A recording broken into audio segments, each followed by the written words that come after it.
오늘은 새로운 삼국지 탄생, 구부 영웅은 사라지다 중반부를 방송하겠습니다.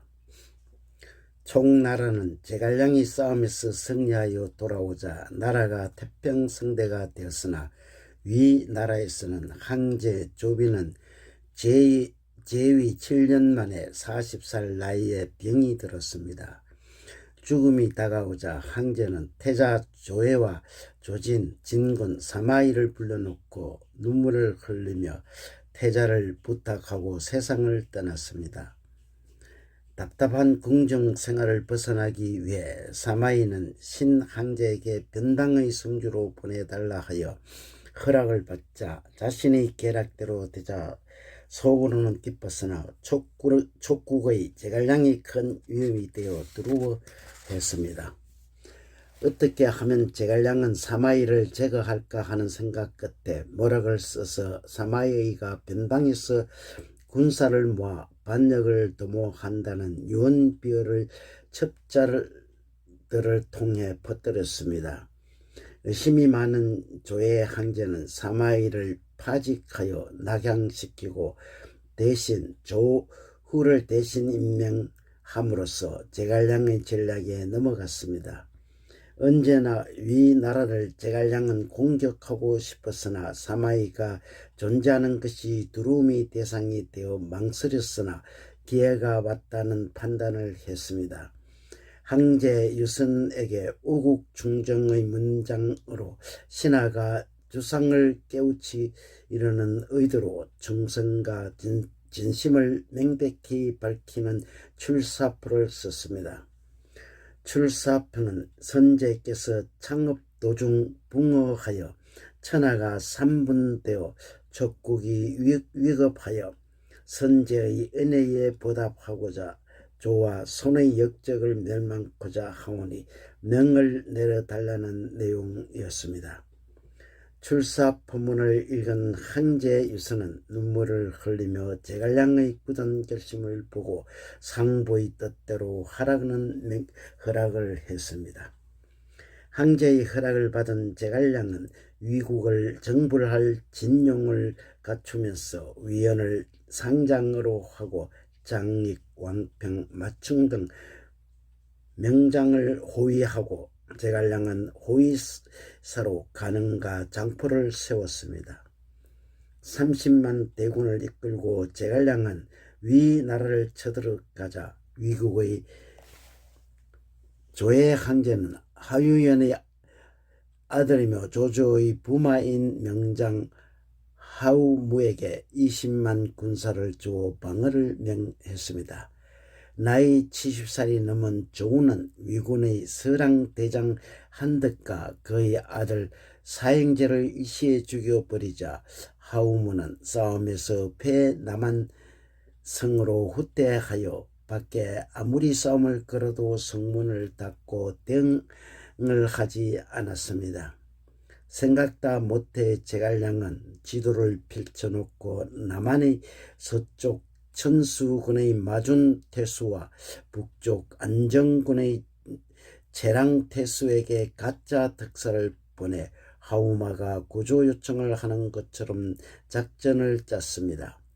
전술에 쏘은 안정태수 채랑은 성 밖으로 나왔다가 촉군의 장포 군사에게 사로잡히자 제갈량은 다시 채랑을 이용해서 하우무를 사로잡고 남한성과 안정성을 점령했습니다. 천수성의 마준태수의 부하 장수인 강료는 가짜 특사의 지략으로 속지 않았으며 강료는 20살에 젊고 병서에도 능하여 무예가 뛰어나서 제갈량의 계략을 이미 간파하고 있었던 것입니다. 자신의 계략에 속지 않는 강류를 치기 위해 제갈량은 조운을 보냈으나 상대가 어린 소년 장수라고 얕본 조운은 단숨에 공격하였으나 오히려 위태로운 지경에 빠지면서 마준의 군사들에게 대패했습니다. 어린 영웅이 존재한다는 것을 새삼 놀란 제갈량은 강유와 마준 사이를 이간질시키기 위한 수단과 방법을 가리지 않고 굴복시키기를 권모술수로 최선의 전략을 썼습니다. 마준과 강유의 동맹관계가 끊어지고 마준이 공격하고 더욱이 적군까지 공격하자 사방이 적이 되어 고립상태가 된 강유는 갈 곳을 잃었습니다. 자신의 전략으로 성공한 제갈량은 강유 보고 항복을 권하면서 자신의 후계자가 되는 것이 소원이라고 하자 감탄한 강유는 항복을 하면서 감격의 눈물을 흘렸습니다.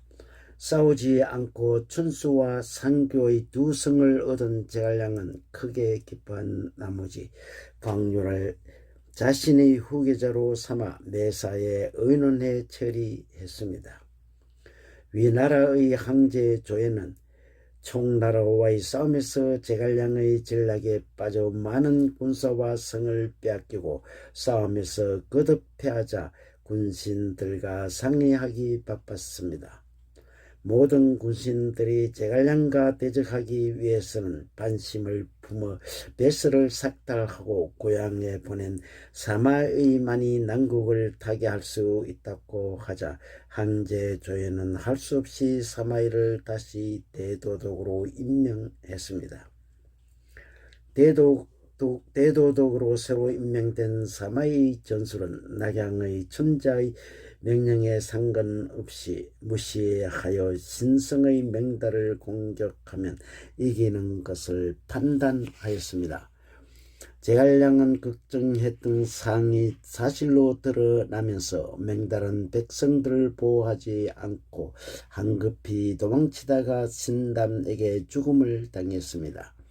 황제 조예를 배알하기 위하여 맹달의 수급을 가지고 가자 사마에는 신속한 전략으로 승리할 수 있는 전쟁 능력을 감탄한 천자를 칭찬을 했습니다.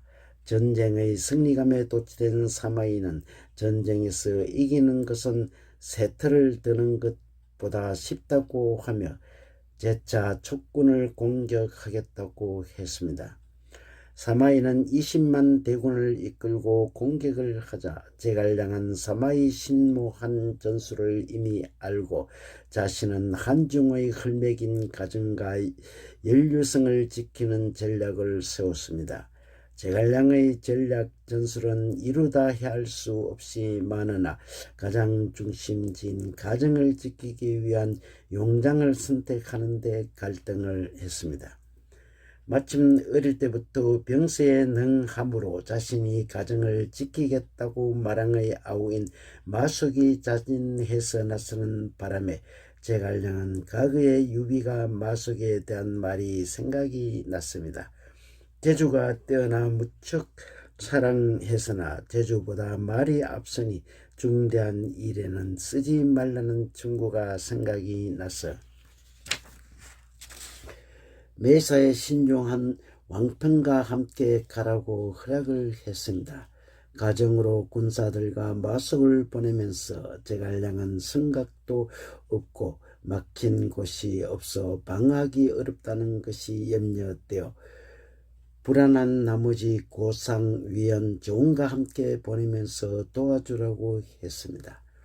가정에 도착한 마숙은 참모들의 의견을 듣지 않고 자신의 재능만 믿고 상대편의 전술도 알지 못하고 자기 편의 전술도 없이 왕평의 반대에도 불구하고 진지를 산 위에 쳤습니다. 산 위와 산 아래의 두 개의 진지의 도면을 제갈량에게 보낸 왕평 자신도 5,000명의 군사를 따로 산 아래의 진지를 쳤습니다.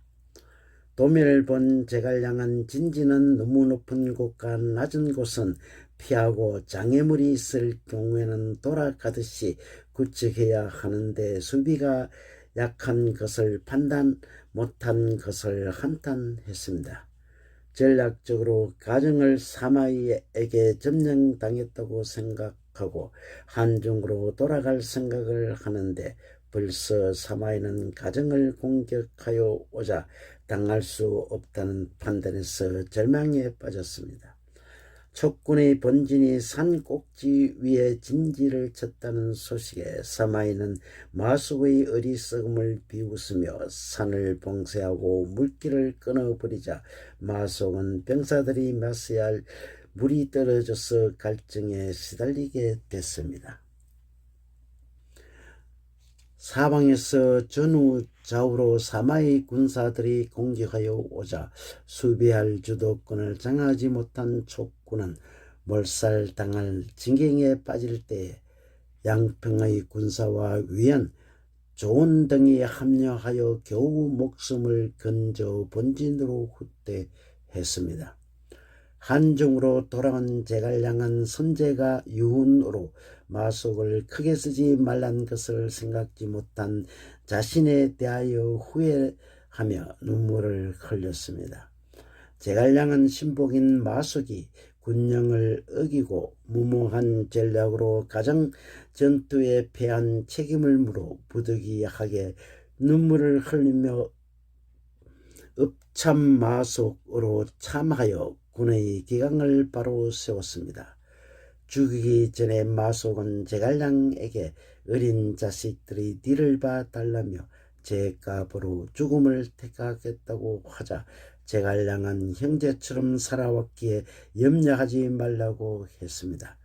성도에서 달려온 장관이 장군을 죽이면 나라의 손실이라며 말렸으나 제갈량은 천하가 어지러운 세상에 법을 어길 수 없다며 눈물을 뿌리며 군유를 위해 마속을 참행시킨 것이라고 했습니다. 선제의 유언을 저버려 비극을 초래했다며 제갈량은 장수들이 상벌을 한 후 황제의 유선에게 자신의 죄에 대하여 스스로 뱃을 깎아 우장군이 되었습니다. 다시 위를 정벌하기 위하여 제갈량은 위원을 선봉장으로 하여 정병 30만 명으로 위의 대독인 조진이 지나치고 있는 기산으로 공격했습니다. 몇 번의 싸움으로 조진은 제갈량의 상대가 되지 못하여 패하기만 하자 낙양에서 천자의 특명으로 사마의 전술에 의하여 싸우지 말고 지구전을 벌이라는 지시를 했습니다. 싸움에서 사마의 전술로 이겼다는 소리가 듣기 싫은 조진은 군량차에 위장하여 하약을 적재한 후 제갈량을 유인하여 쳐부시기로 결심을 했습니다. 모든 사항을 이미 알아차린 제갈량은 조진의 전술을 알면서도 역이용하여 싸움에서 크게 승리하고 난 후에 우선 진창성을 점령하고 사곡으로 나가 기산을 점령했습니다. 기산을 점령하자 제갈량은 감개무량하여 강요와 왕평을 보내 옹성과 미승의 두 고를 점령하라는 지시를 했습니다.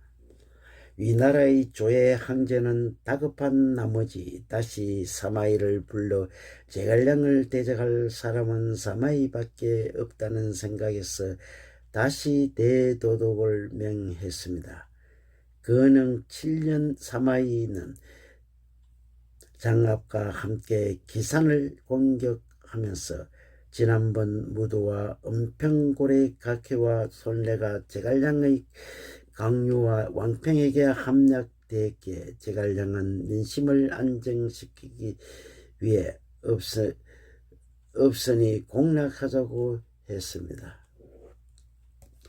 대도덕의 사마이의 명령대로 장압과 대령이 기산으로 진군하는데 가는 길목마다 통나무와 바위가 군사들의 행군을 막자 할 수 없이 진군을 멈추고 뒤로 물러났습니다. 베란간 군사들이 뒤에서 불이 일어나며 복병들의 함성과 함께 포위가 되자 두 장수는 당황하여 도망치려고 하자 제갈량이 사릉구를 타고 나타났습니다. 겹겹이 포위한 촉군을 뚫고 도망치던 장갑이 뒤를 돌아보자 대령은 포위된 채 필사적으로 싸우고 있었습니다. 다시 돌아선 장갑은 촉군의 포위 속에서 들어와서 대령을 구해 도망치는 광경을 본 제갈량은 장갑이 지난날 장비와 결투에 승부가 나지 못한 생각이 나서 살려두면 안 되겠다는 생각을 했습니다. 위군과의 싸움에서 제갈량이 크게 승리하여 공을 세우자 황제로부터 칙사가 와서 다시 성상의 즉위를 받아 한중으로 돌아가자 수비만 하던 장합은 추격하겠다는 허락을 사마이에게 받았습니다.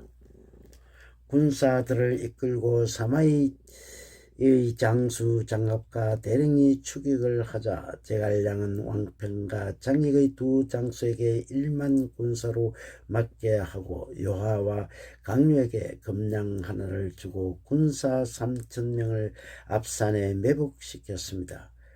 군사를 매복해 있다가 양평이 위기에 빠지면 그들을 구할 생각을 말고 금량 주머니를 열어보고 대처하라고 지시를 했습니다.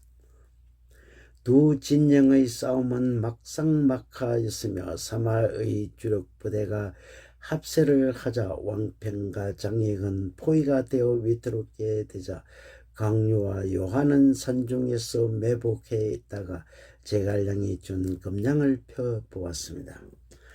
금량 주머니에는 사마이가 왕평과 싸움에서 전력을 다할 때 위나라의 본진인 위수를 공격하라는 지시가 있었습니다.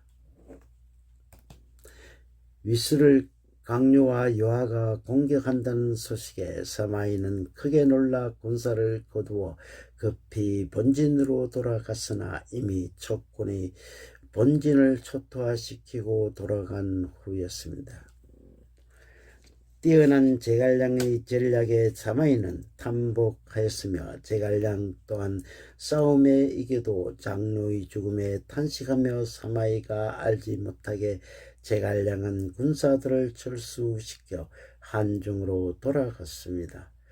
촉군과의 싸움에서 좋은 기회를 놓친 것을 사마이는 안타깝게 여기며 마음속으로 제갈량이 신인이라는 생각을 했습니다. 때는 진흥 8년 위나라의 조지는 제갈량이 병석에 누워 있으니 이 기회에 총나라를 공격하자고 황제 조의 건의를 하자 유업과 사마이도 모두 찬성을 했습니다.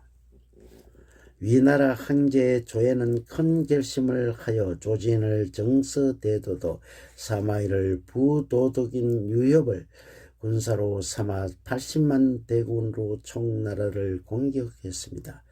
위나라의 조진 군사가 진창성에 도착하자 한 달 동안 비가 내려 사람과 말은 물론이고 식량까지 떠내려가자 더 이상 견디기 어려워지자 위나라 군사들은 해군하지 않을 수 없었습니다.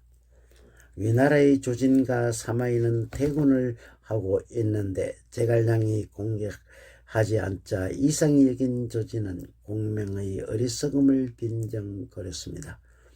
빈정거리는 조진을 보고 사마이는 그렇지 않다며 제갈량이 반드시 추격을 한다고 하자 조진은 사마이를 보고 서로 내기를 하자고 했습니다. 만약 촉군이 나타나면 천자께서 주신 옥대와 맹마를 한 피를 주고 사마이가 틀리면 얼굴에 분칠을 한 여장으로 분장하여 건절을 올리라고 했습니다. 두 사람 내기를 위해 사마이는 기곡으로 가고 조지는 사곡으로 가서 군사들을 매복시키고 7일이나 8일이 기다려도 제갈량이 나타나지 않자 사마이를 비웃고 있었습니다. 비웃고 있는 조진에게 촉군이 선두에 장수의 요하와 가능 오반 등이 선두로 하여 자신에게 공격하여 오는 것을 보고 너무나 놀랐습니다. 산중에 갇힌 조지는 갈팡질팡하며 헤매며 목숨이 갱각에 달려있을 때 조진을 포위한 첩군을 해치고 사마이 군사들이 달려와서 겨우 조진은 목숨을 건져 간신히 본진으로 돌아갔습니다. 싸움터에서 겨우 목숨을 건졌으나 부상을 당하고 부끄러워 말도 하지 못하고 병이 점차로 나빠지기 시작하여 중태에 빠졌습니다. 모든 사실을 알은 제갈량은 조진에게 편지를 보내 도덕이 어리석음이 수많은 군사를 계곡으로 몰아넣어 죽게 만들고 비굴하게 혼자 도망쳐서 천인공노할 일이라고 혹독한 편지를 보냈습니다. 편지를 읽은 조진은 제갈량에 대한 분노가 머리까지 치밀어 병중에 갑자기 너무 흥분한 나머지 죽고 말았습니다. 갑자기 조진이 죽자 사마이는 제갈량에게 한바탕 싸움을 걸기 위해 전설을 보내자 제갈량은 군사를 이끌고 위수에 진을 치고 있었습니다. 사마이는 맞은편의 강야에 자신의 진법으로 전략을 세우던 사마이는 군사들을 움직여 호는 일기의 진지를 치자 제갈량은 8개의 진지를 쳤습니다. 본진을 대령, 장호, 앙림의 세 장수에게 각각 군사 30명씩 주면서 일제히 사마이를 공격 명령을 내려 싸우게 했습니다. 싸울 적마다 성벽에 막혀 빠져나올 수 없이 자충우돌 부딪히다가 결국 첩군에게 포로가 되자 제갈량은 새 장수를 풀어주며 사마이한테 가서 팔진법에 대한 병설을 더 공부하라고 했습니다. 장수들에게 제갈량의 말을 전해들은 사마이는 하가 치밀어 총공격을 하였으나 첩군의 가능과 강요의 활약으로 사마이는 자신의 목숨도 겨우 살려서 첩군으로부터 벗어날 수 있었습니다. 본격적으로 제갈량은 위나라를 공격한다는 소식에 사마이는 구한을 성도로 보내 제갈량의 제위를 찬탈한다는 소문을 퍼뜨리게 했습니다. 의심이 많은 어린 황제 후주는 제갈량을 성도로 불러들이는 해군령을 내리자 제갈량은 간신배에 쏘아 해군령을 내렸다고 하늘을 우러러보며 총나라의 운명을 탄식하며 한중으로 돌아갔습니다. 군사들은 한중에 머물게 하고 제갈량은 성도로 가서 황제를 배알하여 위나라의 장안을 공격할 기회를 놓치게 조칙을 내렸다고 하자 황제는 오랫동안 못 봐 보고 싶어 조칙을 내렸다고 했습니다. 정색을 한 제갈량은 자신이 다른 뜻을 품을 것을 의심하여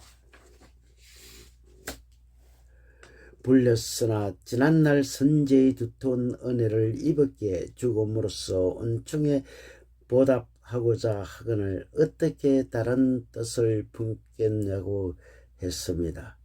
어린 황제 후주는 고개를 숙이고 아무 말도 하지 못하다가 한참 후에 한간들이 풍문을 말한 것을 듣고 조칙을 내렸다며 후회했습니다. 어전을 나오자마자 제갈량은 너무 하가 치밀어 소문을 낸 진상조사를 하여 당사자들을 징계 조치하고 나서 다시 한중으로 돌아갔습니다. 중반부 방송을 마치겠습니다. 감사합니다.